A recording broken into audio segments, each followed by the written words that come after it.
So what I thought I'd do is give you some of my experience and feedback on various websites that I've seen around the internet, the sites that I've got within my portfolio that work, some of the sites that don't work so well, and draw out some of the things that you could possibly do with your website to actually get it to work considerably better than it does now. So let's say we take your website and we have a nice image across the top of the website, which is an image of perhaps you and your team, and you might find that it scrolls continuously.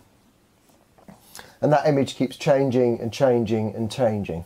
That's lovely. What's that for?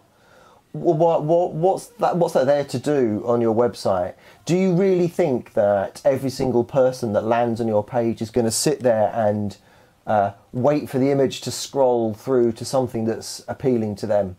And I would argue not. I would suggest that if you want to have an image that really appeals to your target market, to the target audience of your website. Be very clear about who that is. Preferably, in my opinion, scrap the image altogether. Don't bother having it there unless it serves a purpose. People seem to want to have it there because other people have a nice image there. And what does it do? So the question is, when you land on a website, so you land on your web page, the first thing that you should ask yourself is, what's the message? A bit like Ronseal, what does it say on the tin? What message are you giving instantly? So ask the question realistically, when you land on your site, what's the first message you get? So here are some tips. These are the top tips that I can give you about how your website should be designed and the things that work. In the top right hand side, that's where the contact tab should be. That is where classically our eye goes to look for it. So you want the contact in the top right. Should also have your phone number. So your phone number should be up there as well. When you put your phone number on, do not use an image. Some web designers like to create a nice phone number with some fancy pictures around it and do it as an image. Do not have it as an image, have it as text. The way to tell is to take your cursor, run the cursor over the number, and if you can select it, so you can right click and select it, copy and paste it into a document and it comes out as a number, then you've got a genuine number. The reason that's important is you'll probably find around 30% of people will be looking at your website from a mobile phone.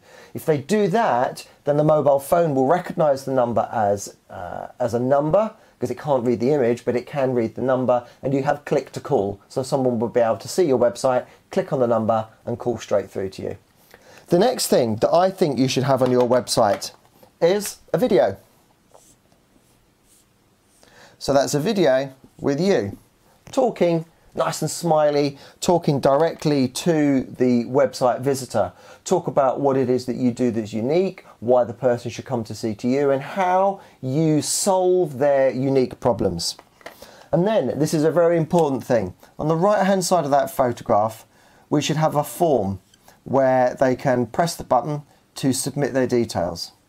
That form can be for anything that creates an immediate call to action. A contact us form, why? If I've just landed on your website, why would I want to instantly contact you? Put something on there with a little bit of a temptation in it. If you offer a free consultation, offer the free consultation, and the way that the person claims it is to put their details into the form. If you don't offer a free consultation, why not do an offer in here where they can get the money that they pay for the initial consultation deducted from any further treatment? What you've got to remember is people may be visiting your website late at night, they may be visiting when you're closed, so they can't call you because it might be 10 or 11 o'clock at night. But they've gone to Google, they've typed in a particular problem, dentist in Watford or teeth whitening, whatever the area is, and they're in problem solving mode. They're looking to solve their problem. If you put a form on here with a free consultation or a refund of their assessment, refunded against any treatment, they're able to feel that they've gone some way to solving that problem now, whilst they're online at 11 o'clock at night. They can fill the form in, they then get an email, and away they can go back to Facebook, doing the ironing, making a cheese sandwich, whatever it was that they were doing. That's critical. It's critical that this is what we call above the fold. So when you land on a website, on the right hand side, you typically get a little scrolling mechanism where you can scroll up and you can scroll down. And often your website will have that scrolling mechanism in it because you've got a long page that doesn't fit on one screen of the monitor. This form should always be without scrolling. So they should land on the page, be able to see your contact details, a form on the right hand side without having to scroll, and a video of you.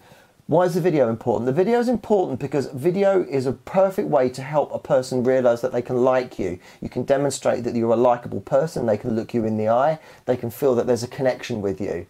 Video is also really important from an optimization point of view because one of the things that Google looks at is how long does a person spend on a website?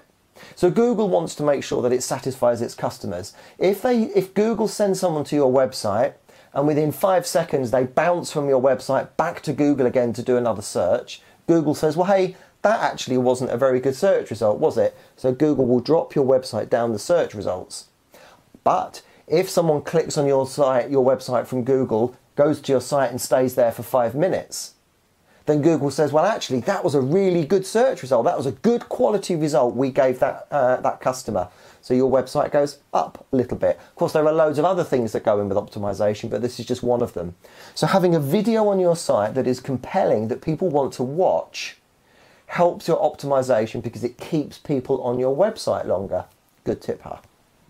The next thing you need to do is you need to look at how you structure and write the words on your website. Stop talking about yourself. People don't want to hear about you. They want to know how can you solve their problem. Think about it. They have a problem. Their teeth are too dark. They live in Watford. Teeth whitening, that's my solution. I'll go to Google, type teeth whitening Watford. I'm looking for a solution to my problem. I'm not looking to hear all about you. So rephrase the website, rephrase it to talk all about the patient. When you come to us, you will experience, rather than we offer and we do that. So it's a slight change in the words. But then how do you structure this page? You structure the page in a very specific way. You start off with why. Why?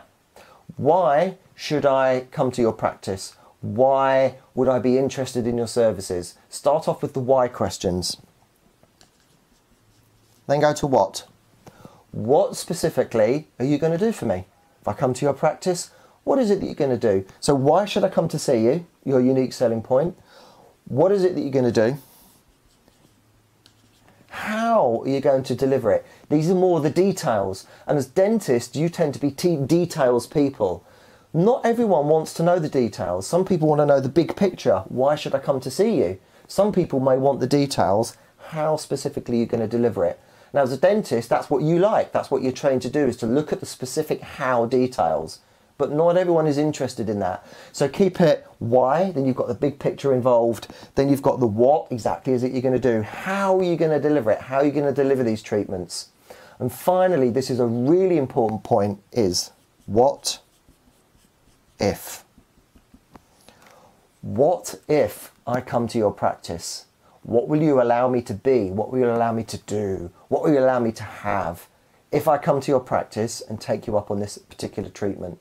And you can structure every single web page like this. It doesn't have to just be your home page. You can have the implants page, the whitening page, the cosmetic dentistry, adult orthodontics, the oral healthcare page, the oral cancer page, the gum disease page. All the pages can be structured in the same way. Have a video, a compelling video that a person wants to watch that answers their genuine problem.